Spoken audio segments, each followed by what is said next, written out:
저 모니터 소리를 조금만 올려주시면 감사하겠습니다. 오늘은 담을 넘어서는 은혜라는 제목으로 함께 은혜를 나누고자 합니다. 성도님들, 요즘에는 건축을 또 하는 것들, 이제 건물들을 보게 되면 담을 없애는 건물들을 꽤 많이 보곤 합니다. 특별히 어떤 좀 보수적인 단체나 또 그 안에 있는 구성원들, 학교처럼 아이들을 보호하기 위해서 짓는 학교들은 제외하고는 대부분이 이제 담을 많이 없애게 됩니다. 최근 익산에서도 이제 논란이 좀 많이 있었지만 익산 세무서가 이전을 하였지요. 우리 한번 사진을, 이전에 있던, 이제 지금도 있지만 이전에 있던 익산 세무서입니다. 어떻습니까? 이게 담도 있고 이렇게 오래된 건축물이었지요. 그리고 또 이렇게 요즘에 지은 또 세무서 어떻게 생겼죠? 네, 이렇게 생겼습니다. 이게 뭐 전주에 있는 것도 아니고 군산에 있는 것도 아니고 익산에 있는 세무서입니다. 성도님들 어떠십니까? 담도 없어지고 굉장히 뭐 느낌이 굉장히 헌화해진 그런 느낌을 받게 됩니다. 담이 없어지니 시원하고 들어가는 것도 더 다양하게 들어갈 수 있고 또 편리하고 더 세련돼 보이긴 하는 것 같습니다. 성도님들, 담이라는 것은 어떤 구분을 나타내게 됩니다. 안과 밖을 나누는 경계가 이제 담이 되게 되는 것이지요. 그런데 이 담이라는 것이 우리의 마음 가운데에도 있는 것 같습니다. 내가 받아들일 수 있는 것과 그렇지 않은 것, 우리 안에 오래 자리 잡고 있던 어떤 기준들이 이것이 담이 되어서 다른 이들이 함부로 들어오지 못하도록 막고 있는 담 말입니다. 오늘 우리가 함께 읽은 이 사도행전 15장 말씀은 사도행전의 중심부에 자리 잡고 있으면서도 굉장히 중요한 내용을 다루고 있습니다. 바울이 이 사도행전의 주된 이야기라 할 수 있는 이 1차 전도 여행을 마무리하고 2차 전도 여행을 시작하는 데 있어서 그 중심, 그 분기점이 바로 이 사도행전 15장 말씀입니다. 굉장히 중요한 내용인데 그 주요한 내용은 한 가지 문제가 생긴 것을 다루고 있습니다. 무엇이냐? 할례에 대한 문제입니다.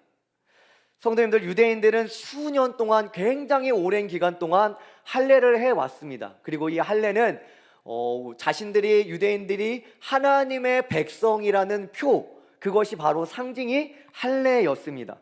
이것이 그들의 전통이며 또한 그들이 굳게 믿고 있던 말씀이며 바뀌지 않는 가치와 같은 것들이었습니다. 그런데 이 할례를 받지 않는 이방인들이 하나님의 백성이 된다 하니 그것이 그들의 마음의 담에 걸리게 되었던 것입니다. 이방인과 유대인을 구별하려고만 하는 것입니다. 유대인들이 이방인들에 대해서 마음의 담을 쌓고 그것을 넘어오는 것을 어려워라 하는 것입니다. 성도님들, 특별히 사도행전을 보게 되면 복음이 이 예루살렘에서부터 시작해서 박해가 일어나고 이제는 이 예루살렘에서 시작된 복음이 이방 땅으로 널리 확산되게 됩니다. 예수님을 믿는 자들은 이방인 땅에서도 있고 또한 예루살렘에서도 있게 됩니다. 그리고 이 이방인 땅에 있던 이 복음을 듣게 되고 예수님을 믿게 된 자들이 이제 말씀을 따라 살아가고 이방 땅에서 예배하고 그곳에서 교회를 만들게 됩니다. 특별히 바울의 1차 전도 여행 가운데 이 이방인 교회 중에서 가장 대표될 만한 교회는 안디옥 교회였습니다. 안디옥 교회는 이방 땅에서 복음의 전초기지 역할을 하는 교회였습니다.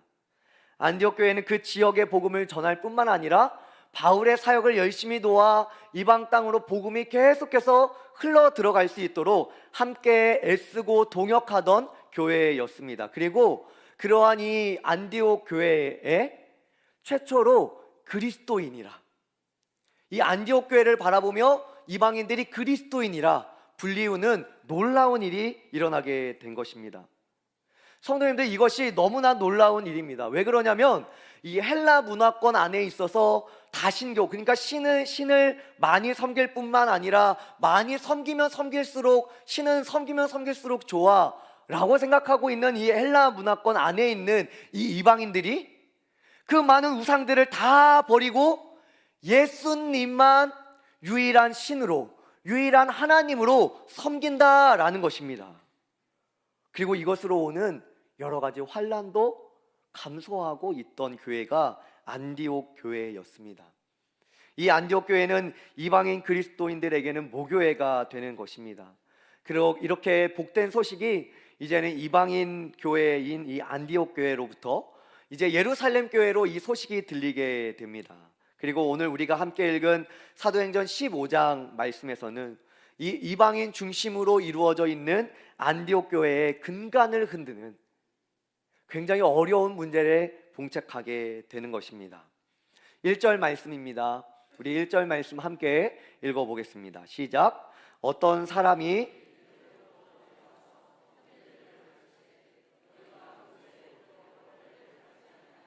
능히 구원을 받지 못하리라 하니. 아멘. 무슨 말입니까? 할례를 받지 않으면 구원을 받을 수 없다라는 것입니다. 어떤 사람들이 유대 땅 예루살렘 교회로부터 이 이방인 땅 안디옥 교회로 넘어오게 된 것입니다. 그리고 이 형제들을 가르치는데 이방인들 안디옥 교회 성도들을 가르치는데 할례를 받아야만 구원을 받은 것이다 라고 말했던 것입니다. 이것이 이방인들에게는 큰 어려움으로 다가왔습니다. 이방인들 이 안디옥 교회는 이미도 이 성령의 역사가 나타나고 예수님을 믿고 있고 구원받았음에 감사하고 있는데 구원받기 위해서 한 가지 조건이 더 추가된 것입니다. 이방인 그리스도인들에게 큰 혼란이 있었습니다. 바울과 바나바는 그렇게 가르치지 않았기 때문입니다. 안디옥 교회는 몇 사람을 이 예루살렘으로 보내어 이 논쟁, 이 분쟁을 해결해 보고자 합니다. 사도행전 15장 2절 말씀입니다. 우리 함께 읽습니다. 시작. 바울 및 바나바와 그들 사이에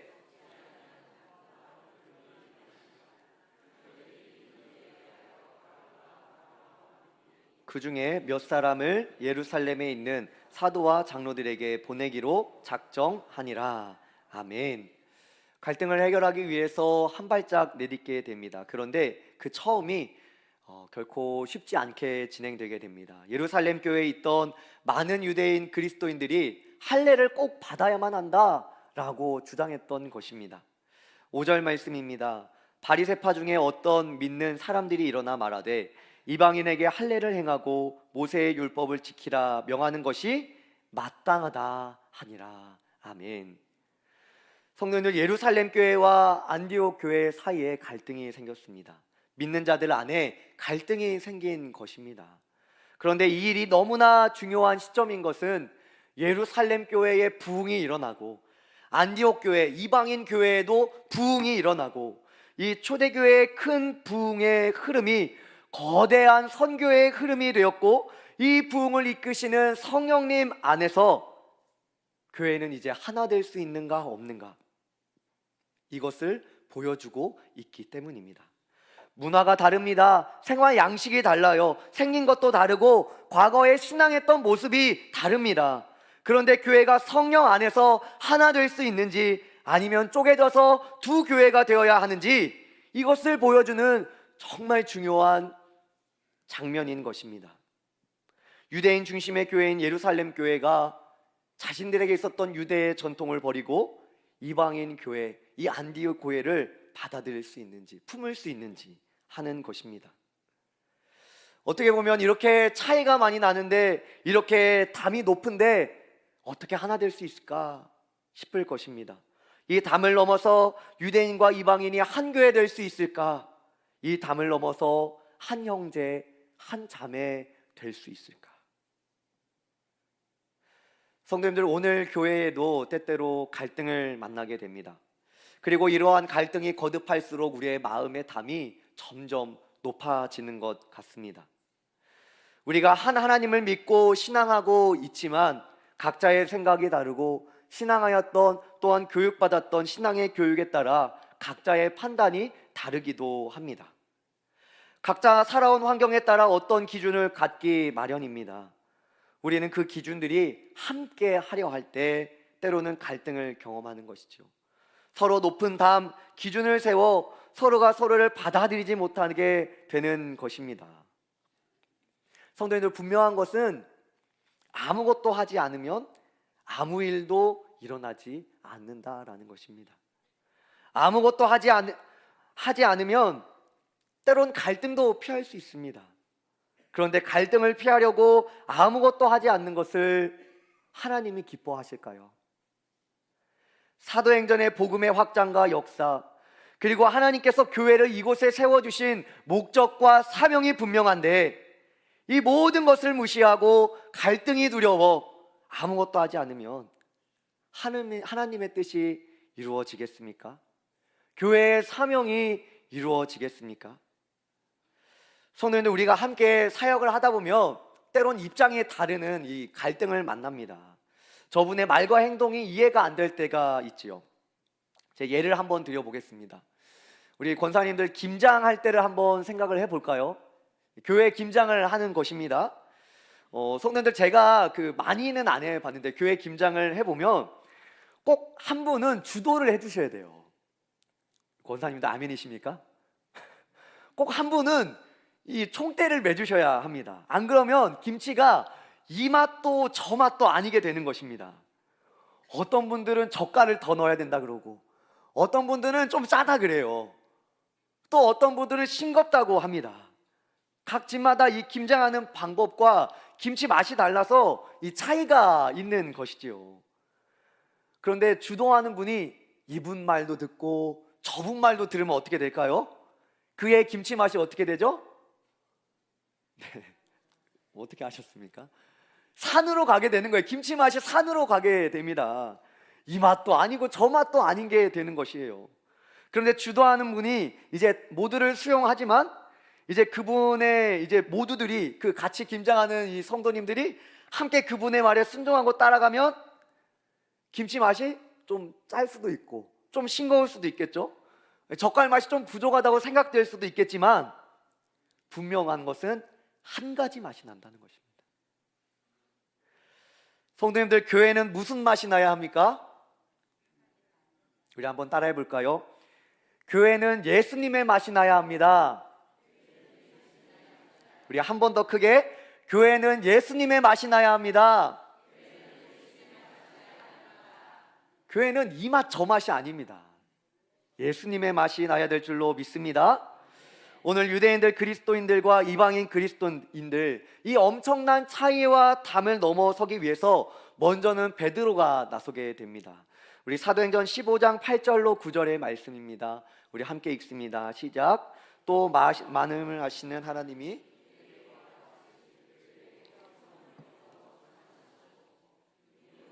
그의 마음을 깨끗이 하사 그들이나 우리나 차별하지 아니하셨느니라. 아멘. 하나님께서는 유대인이나 이방인이나 문화가 같은 자나 다른 자나 생각이 같은 자나 다른 자나 지식이 있는 자나 지식이 없는 자나 돈이 많은 자나 돈이 없는 자나 차별하지 않는다는 것입니다. 성도님들, 베드로도 처음에는 이 이방인들을 받아들이는 일이 참으로 어려웠습니다. 이 백부장 고넬료로 만나러 가는 것이 처음에는 마땅하지 않았습니다. 하나님께서 베드로에게 환상을 보여주시면서 부정한 것을 먹으라 말씀하시죠. 그렇게 3번을 말씀하시는데 베드로는 하나님, 저는 부정한 것을 먹을 수 없습니다 라고 고백을 하여, 그리고 그 환상을 잘 이해하지를 못합니다. 그러나 그 환상에 순종하여서 베드로는 백부장 고넬료를 만나게 됩니다. 이 환상을 통하여 베드로가 깨달은 것이 있는 거예요. 하나님이 깨끗하다 하는 것을 내가 부정하다 할 수 없다는 것입니다. 그리고 베드로가 고넬료를 만나 설교할 때 이방인들에게 성령이 부어지는 것이지요. 베드로가 이것을 경험하게 됩니다. 성도님들, 부정하고 정하다 하는 기준이 어디에 있습니까? 사람에게 있는 것이 아니라 하나님께 있는 줄로 믿습니다.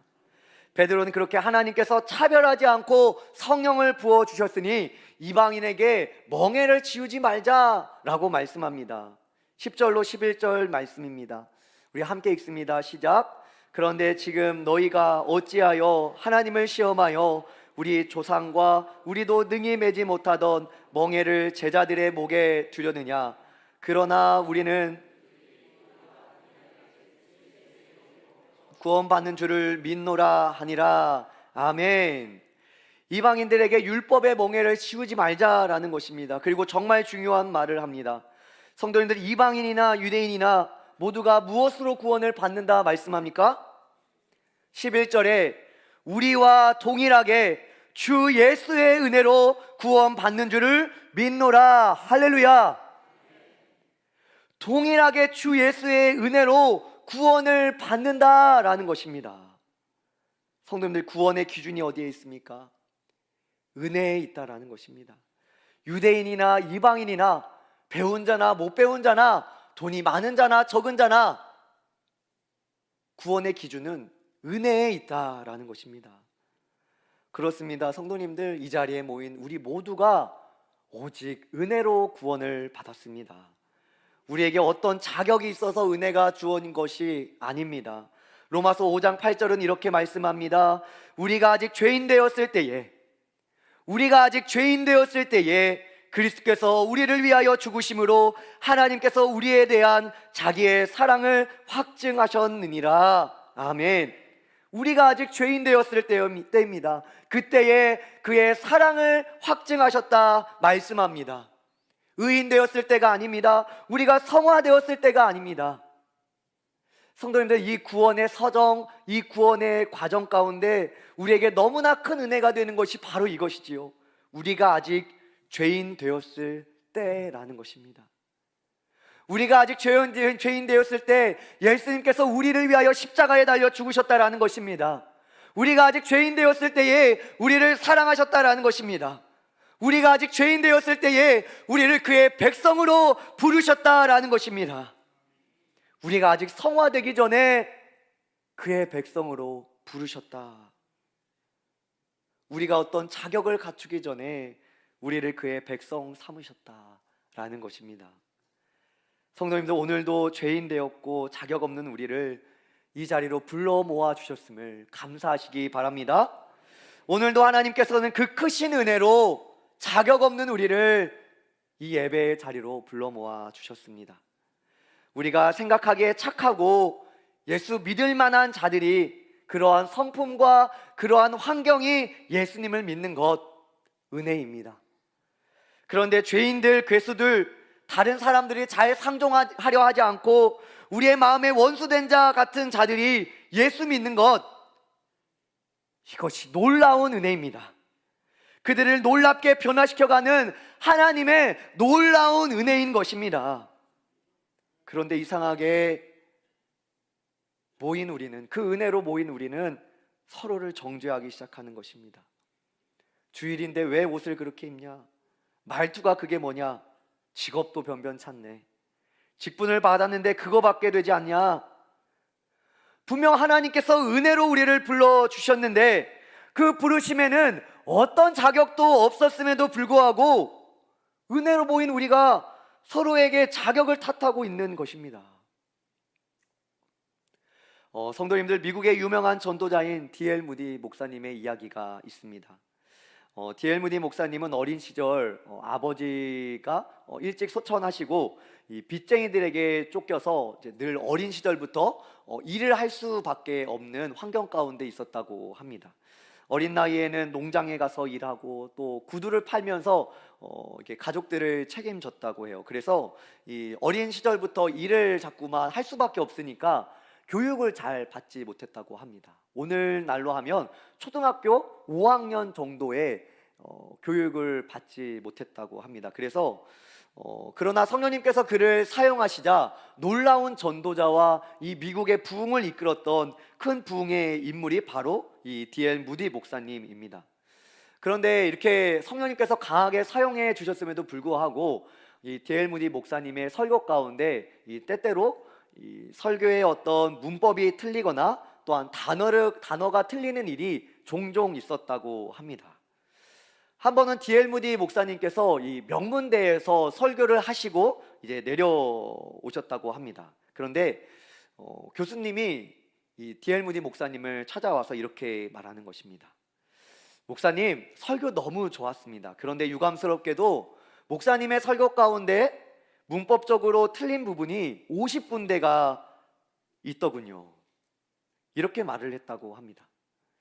성도님들, 저도 설교를 하지만 사실 이런 말을 들으면 참 창피하기도 하고 교수님이 이렇게 말한 거니까 반박하기도 어려울 것이고 참 망신이다 싶은 생각이 들 것입니다. 그런데 우리 D.L. 무디 목사님이 이렇게 말을 했다고 합니다. 충고해 주셔서 감사합니다. 그런데 선생님께 한 가지 물어보고 싶은 부분이 있습니다. 저는 문법에 맞지 않는 이 어눌한 말로 이 수천 명의 영혼을 그리스도께로 이끌 수 있었습니다. 선생님은 그 뛰어난 지혜로 몇 사람이나 그리스도께로 인도하였습니까?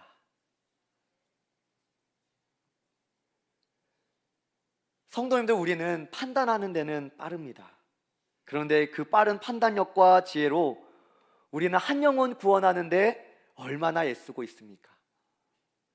정죄하기에는 그만한 열심을 보이기 있는데 한 영혼 구원받는 그 일에 얼마나 큰 열심을 보이고 있냐라는 것입니다.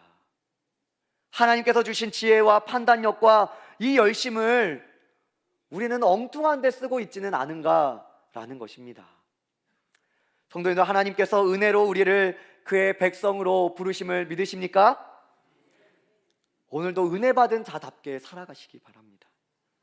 우리에게 아무 조건 요구하지 않으셨으니 자꾸만 어떤 조건과 더 높은 담을 쌓으려는 우리의 자아를 버리고 은혜로 살아가시는 모든 성도님들 되시기를 바랍니다.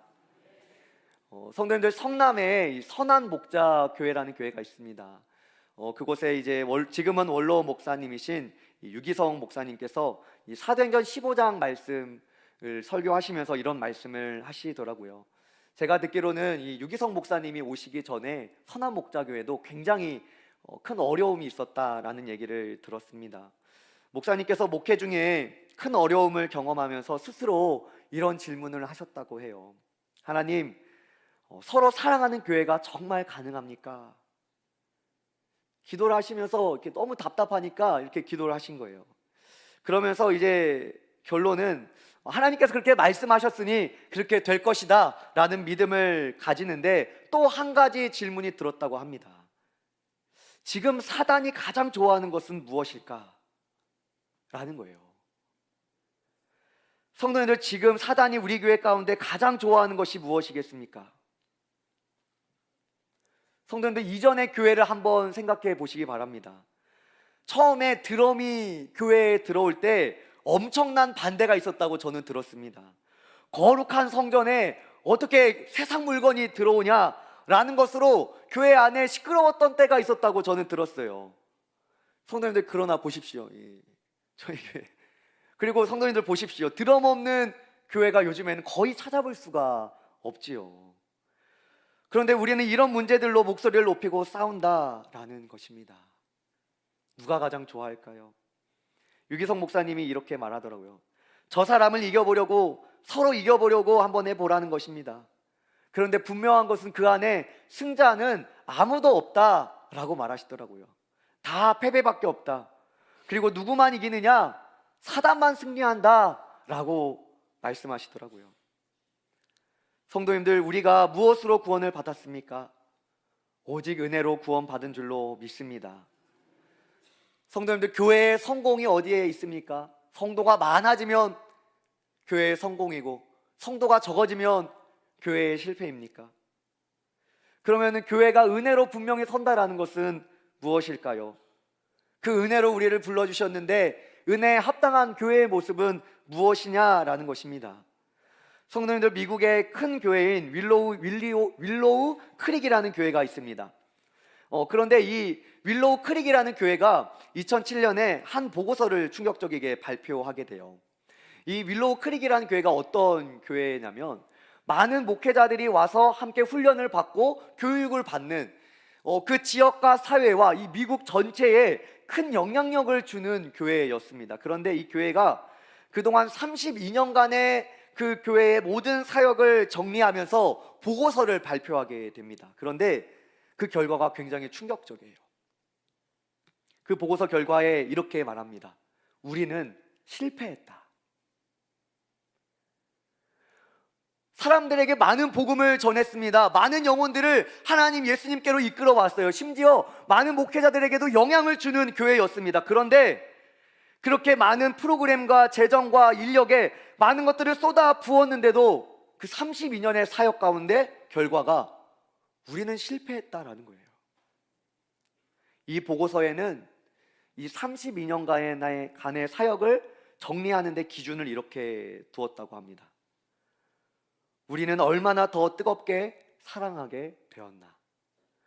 우리는 하나님을 얼마나 더 뜨겁게 사랑하게 되었고, 우리는 이웃을 얼마나 더 뜨겁게 사랑하게 되었는가? 성도님들, 저는 제가 앞에서 설교를 하고 있지만 참 부끄러울 때가 많이 있습니다. 우리 성도님들이 저보다 더 오랜 시간 신앙생활을 하셨고 또 이 교회에 더 많은 헌신을 하셨을 거라 믿어 의심치 않습니다. 그런데 성도님들, 우리가 오랜 시간 신앙생활을 하면서 이 신앙의 기준을, 나의 신앙의 기준을 한번 점검해 보았으면 합니다. 이 기준으로 한번 점검을 해보았으면 합니다. 우리의 신앙의 연수가 지날수록 우리는 하나님을 얼마나 더 뜨겁게 사랑하게 되었나, 그리고 이웃을 얼마나 더 뜨겁게 사랑하게 되었나. 오랜 기간 신앙생활에 해온 성도님에게 어떤 신앙의 열매가 있습니까? 바울은 갈라디아서에서 육체의 일과 성령의 열매를 분명하게 말씀하고 있습니다. 우리 함께 읽어보겠습니다. 갈라디아서 5장 19절로 24절입니다. 시작. 육체의 일은 분명하니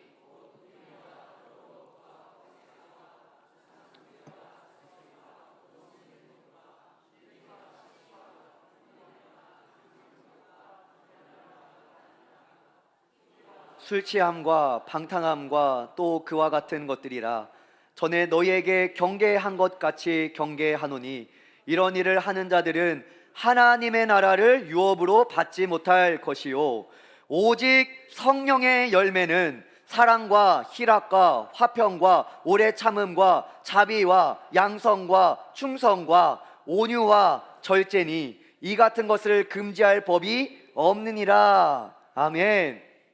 성도님들, 오늘도 우리의 마음에 분쟁과 시기와 분냄과 당짓는 것과 분열함이 있다면 말씀 그대로 우리에게 신앙의 열매는 육신의 열매뿐인 것입니다.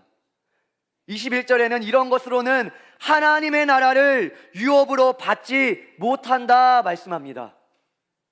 그런데 우리 안에 사랑과 희락과 화평과 오래 참음과 이와 같은 열매가 있다면 우리는 성령 안에서 성령의 열매를 맺고 있는 것입니다. 이런 성도님들은 하나님의 나라를 소유하고 계신 분들입니다. 성도님들, 너무나 희망적인 것은 이 예루살렘 교회와 이 안디옥 교회가 서로의 차이와 담을 넘어 좋은 화합을 맺게 됩니다. 야고보의 세 가지 제안을 받아들이고 이제 기뻐하게 되는데요. 사도행전 15장 28절로 29절입니다. 우리 함께 읽습니다. 성령과 우리는 이 요긴한 것들 외에는 아무 짐도 너희에게 지우지 아니하는 것이 옳은 줄 알았노니 우상의 제물과 피에 목매어 죽인 것과 음행을 멀리할지니라. 이에 스스로 삼가면 잘되리라. 평안함을 원하노라 하였더라. 아멘. 너무나 감사하게 이 유대인의 전통, 굉장히 오랜 기간 동안 쌓여온 정말로 절대 받아들일 수 없고 너무나 높은 이 담과 같았던 이 담을 넘어 유대인들 그리스도인들과 이방인 그리스도인들이 하나가 되었다라는 것입니다. 성도님, 하나님께서 우리에게 주신 은혜는 이방인이나 유대인이나 지식이 많은 자나 없는 자나 재정이 많은 자나 그렇지 않은 자나 우리의 마음에 어떤 높은 담을 세워놓은 것을 다 넘어서는 은혜라는 것을 기억하시기 바랍니다. 에베소서 2장 12절로 14절의 말씀은 이렇게 말합니다. 그때 너희는 그리스도 밖에 있었고 이스라엘 나라 밖의 사람이라. 약속의 언약들에 대하여는 외인이요 세상에서 소망이 없고 하나님도 없는 자이더니 이제는 전에 멀리 있던 너희가 그리스도 예수 안에서 그리스도의 피로 가까워졌느니라. 그는 우리의 화평이신지라. 둘로 하나를 만드사 원수된 것 곧 중간에 막힌 담을 자기 육체로 허시고. 아멘. 성도님들, 우리는 그리스도 안에서 그리스도의 피로 가까워졌습니다. 예수님이 우리의 화평이 되십니다. 둘이었던 우리를 하나 되게 하십니다. 원수된 것 곧 중간에 막힌 담을 자기 육체로 허셨습니다.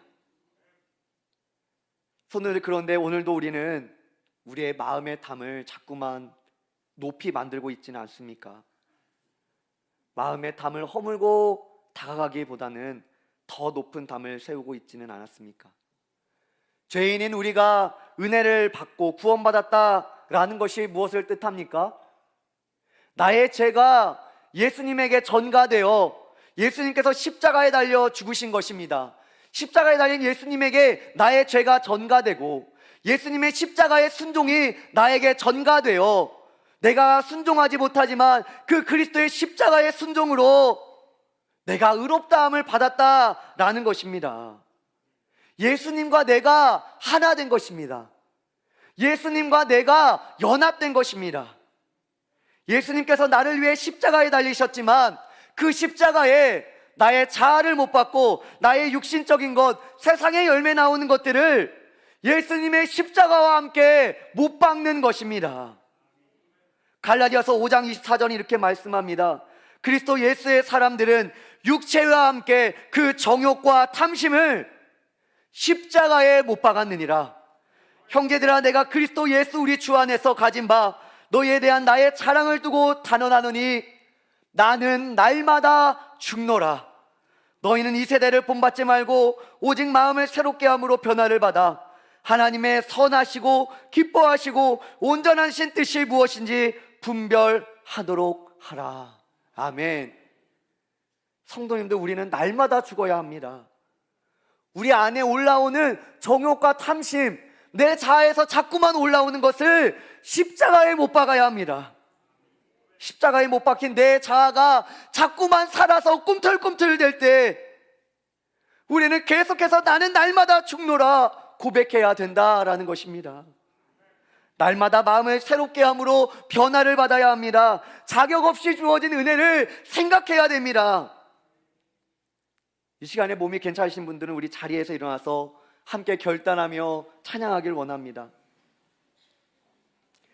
성도님들, 신앙의 연수가 더할수록 우리는 날마다 하나님과 이웃을 더 사랑하고 있습니까?